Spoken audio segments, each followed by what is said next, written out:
चिदात्मने सर्वान्तरात्मने श्रीमद् वेङ्कटेशाय मङ्गलम्। स्वतः सर्वविदे सर्वशक्तये सर्वशेषिने सुलभाय सुशीलाय वेङ्कटेशाय मङ्गलम्। परस्मै ब्रह्मणे पूर्णकामाय परमात्मने प्रयुञ्जे परतत्त्वाय वेङ्कटेशाय मङ्गलम्।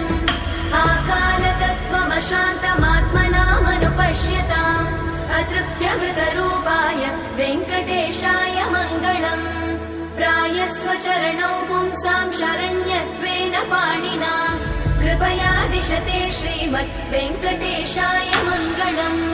दयामृततरङ्गिण्यास्तरङ्गैरिव शीतलै अपाङ्गैः सिञ्चते विश्वं वेङ्कटेशाय मङ्गलम्। स्रग्भूषाम्बर